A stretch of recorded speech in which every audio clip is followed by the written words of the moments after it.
안녕하세요. 가트로의 피터송 AP입니다. 2018년 7월 25일 수요일 미국 증시 시황을 시작하겠습니다.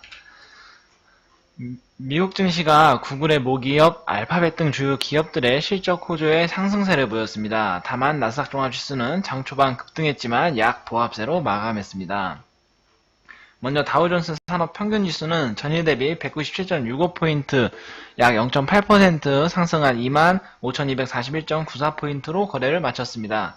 시장 전망치를 상회하는 실적을 발표한 유나이티드 테크놀로지가 지수 상승을 주도하였습니다.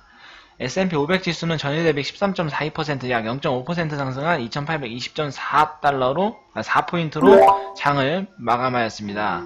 재료, 통신, 에너지 업종 이 세 가지 업종에서 높은 상승률을 보여주었습니다.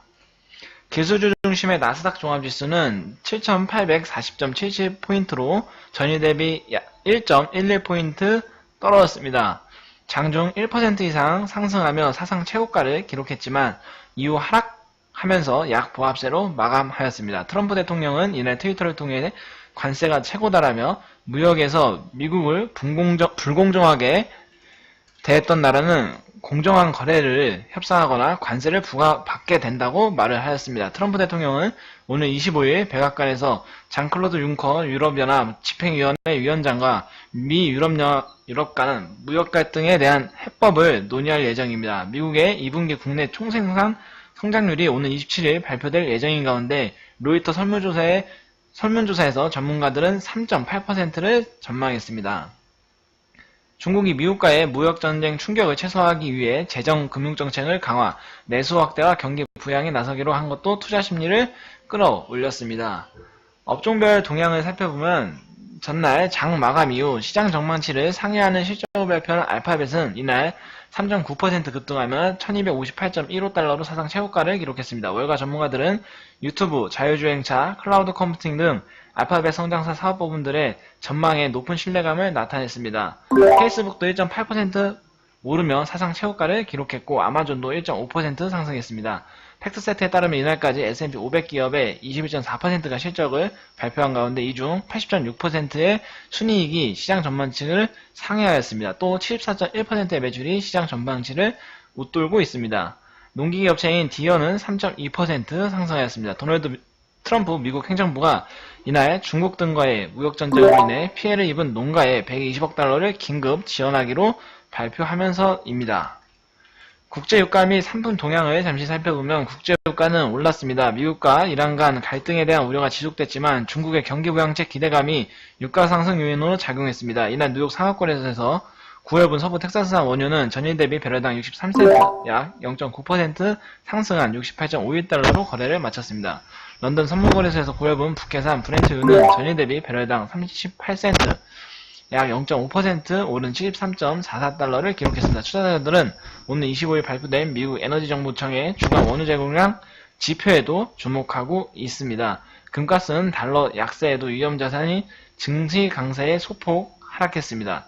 이날 뉴욕 상업거래소에서 8월물 금가스는 전일 대비 온스당 10센트, 약 0.01% 하락한 1225.5달러로 거래를 마쳤습니다. 국채 수익률은 미 국채 가격이 일본 은행의 정책 변화의 전망에 따른 급락세에서 벗어나 상승했습니다. 블룸버그 인덱스에 따르면 미국 국채 10년물 금리는 0.055 내린 2.9486%의 거래를 마쳤습니다. 미국 국채 30년물 금리는 0.0152 하락한 3.0758%의 거래를 마쳤습니다. 이날 미 국채는 전일 BOJ 통화정책 변경 가능성에 따른 대규모 매도 충격에서 벗어났습니다. BOJ가 덜 완화적인 통화정책으로 변경을 시사하면서 전일 미국 국채는 물론 주요 선진국 채권의 광범위한 매도세가 촉발됐습니다. 그동안 일본의 초저금리로 자금이 고수익의 미 국채 등 선진국 채권으로 몰려 미국 국채 수익률 하락에 일조했기 때문입니다. 이날 일본 10년 만기 국채 수익률은 0.084%로 전일의 0.083%에서 소폭 올랐습니다. 전일에는 2년 만에 하루 최대치 상승률을 기록했습니다. 이날 유럽중앙은행 ECB가 대규모 채권 매입 프로그램을 이르면 올해 12월 끝낼 것이라는 신호를 보낸 가운데 BOJ도 정책 변화를 검토해 중앙은행의 채권 매입 시대가 끝나간다는 인식이 퍼졌습니다. 그러나 BOJ가 낮은 인플레이션 때문에 이번 회의에서 정책을 바꾸지 않고 고수할 것이라는 전망에도 점차 힘이 실리고 있는 추세입니다. 또 시장 변동성을 키운 것이 일본 보험회사의 매도와 투기적인 거래였다고 전문가들은 분석을 하였습니다. 일본 보험회사가 보유하고 있던 장기 국채를 내다 판 거래 요인에다 투기 세력의 매도 포지션이 결합해 지난주 금요일부터 채권 시장의 변동성을 키웠다는 분석입니다.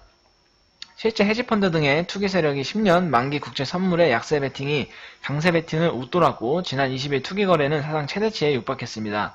소시에테 제네랄의 킷 주키스 수석 전략가는 전일 BOJ의 정책 변화를 우려한 일본 생명보험사의 대규모 팔자 등 채권 시장 전방에 매도가 강해 유동성이 부족이 있었지만 이날 시장이 조용하다고 말했습니다. 브리클리 어드바이저리 그룹의 피터 부쿠마 최고 투자 책임자는 수익률 곡선의 방향은 BOJ와 ECB가 하려는 것과 많은 관련이 있다는 것을 며칠 동안 알게 됐다며 수익률 곡선의 원동력의 성장이 인플레이션보다 정책 변화 가능성으로 바뀌었는데 결국 이런 성장과 인플레이션의 시장 지배력 약화는 어느 정도 역효과를 가져올 것이라고 주장을 하였습니다. 이날 실시된 단기 국채 입찰은 부진하였습니다. 이번 주 입찰 시작을 알리는 이날 350억 달러 규모의 2년물 입찰에는 부진한 수요가 유입됐습니다. 시장 참가자들은 이날 시장에는 큰 영향을 미치지 않았지만 국채값이 신규 물량 유입으로 압박을 받을 수 있다고도 전하고 있습니다. 이것으로 2018년 7월 25일 수요일 미국 증시 시황을 마치도록 하겠습니다. 카트로의 피터송 AP였습니다. 감사합니다.